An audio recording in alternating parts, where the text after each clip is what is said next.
ओम नमः शिवाय। ओम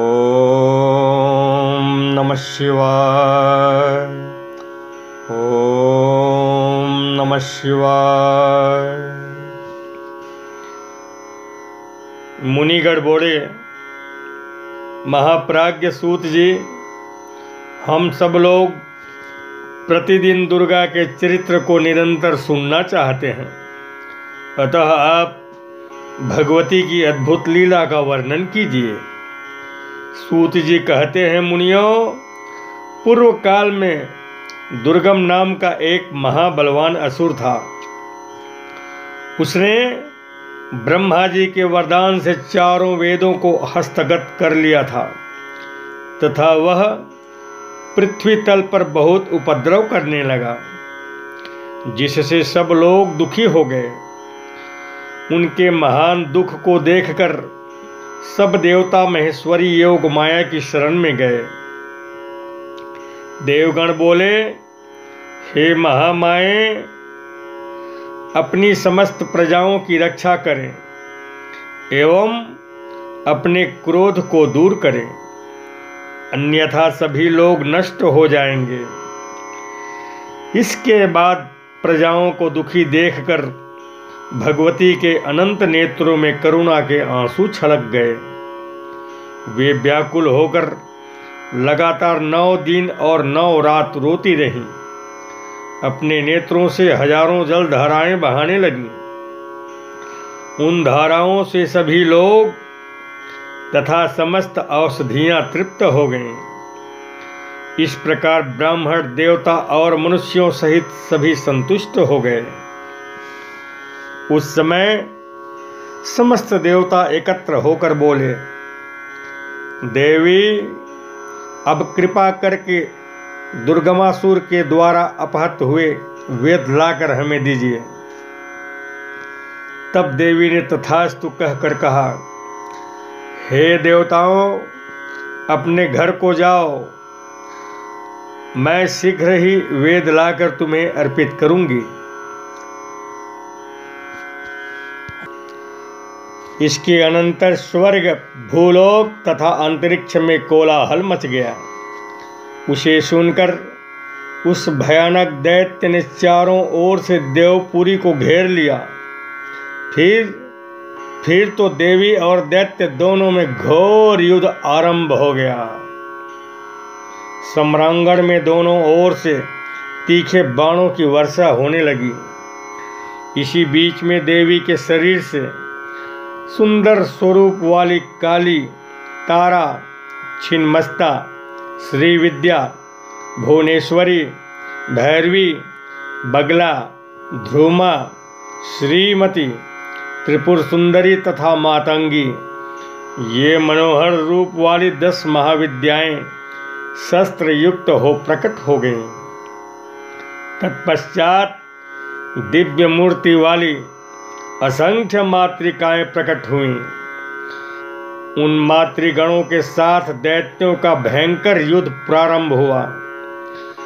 इसके बाद देवी ने त्रिशूल की धार से उस दुर्गम दैत्य को मार डाला।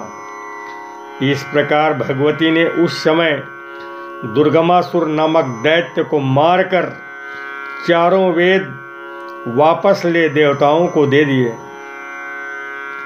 तब देवतागण बोले, हे अंबिके, हम लोगों के लिए आपने असंख्य नेत्रों से युक्त रूप धारण कर लिया था, इसलिए मुनिजन आपको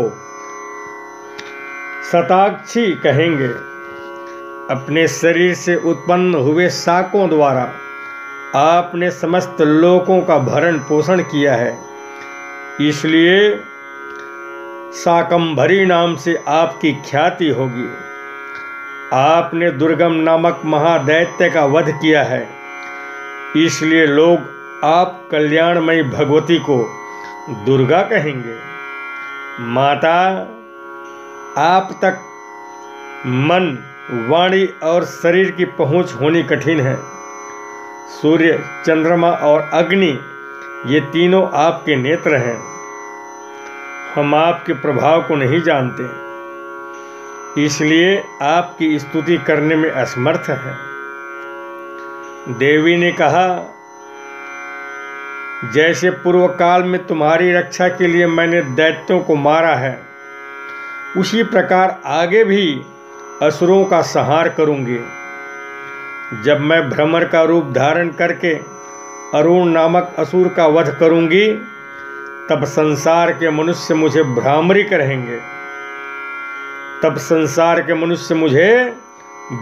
कहेंगे। फिर मैं भीम रूप धारण करके राक्षसों को खाने लगूंगी। उस समय मेरा भीमा देवी नाम प्रसिद्ध होगा। हे देवताओं, जब जब पृथ्वी पर असुरों की ओर से बाधा उत्पन्न होगी, तब तब मैं अवतार लेकर प्रजाजनों का कल्याण करूंगी, इसमें संशय नहीं है। सूत जी कहते हैं, व्यास जी के द्वारा पार्वती के अद्भुत क्रिया योग को सुनने की जिज्ञासा करने पर सनत कुमार ने कहा, हे द्वैपायन, ज्ञान योग, क्रिया योग तथा भक्ति योग, यह श्री माता की उपासना के 3 मार्ग हैं। मुक्ति का प्रधान कारण योग है और उस योग के ध्येय का उत्तम साधन क्रिया योग है। आश्विन मास के शुक्ल पक्ष में नवरात्रि व्रत करना चाहिए। इसके करने पर संपूर्ण कामनाएं सिद्ध हो जाती हैं। इस नवरात्र के प्रभाव का वर्णन करने में ब्रह्मा, महादेव तथा कार्तिकेय भी समर्थ नहीं है। फिर दूसरा कौन समर्थ हो सकता है? यह उमा संहिता परम पुण्यमयी तथा शिव भक्ति को बढ़ाने वाली है। इसमें नाना प्रकार के उपाख्यान हैं। यह कल्याणमयी संहिता भोग तथा मोक्ष को प्रदान करने वाली है। अतः शिवा की भक्ति चाहने वाले पुरुषों को सदा इस परम पुण्यमयी उमा संहिता का श्रवण एवं पाठ करना चाहिए। ओम नमः शिवाय। ओम नमः शिवाय। ओम नमः शिवाय।